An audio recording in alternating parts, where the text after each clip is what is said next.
Hello, I'm Dr. Gloria Horsley, president of the Open to Hope Foundation, and I am here at the Compassionate Friends National Conference with. Neil Brenckman.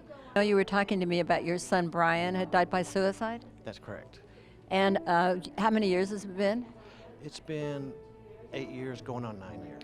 Yeah, I thought it was pretty incredible when I came up to you and said you want to make a YouTube because you mentioned then that your son had died by suicide.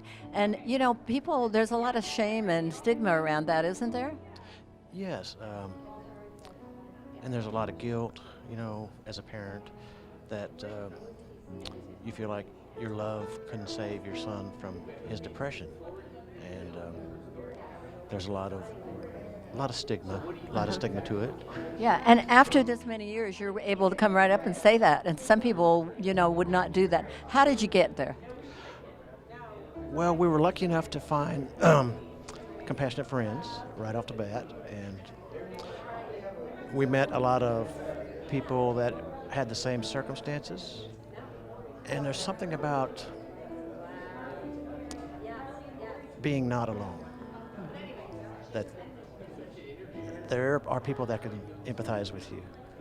And you get to tell your story, right? That's right, telling your story. That's so important to tell people about Brian, And not how he died, but how he lived, right? That's correct.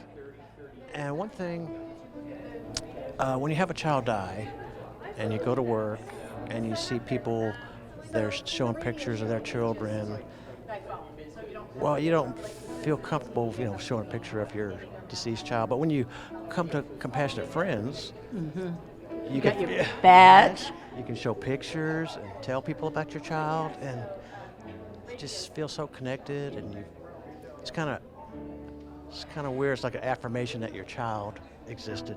And You know what I mean? still around. Yes. Yeah. I love it. If you had a piece of advice for a guy who's had a child die recently, what would it be? Well, find a Compassionate Friends chapter.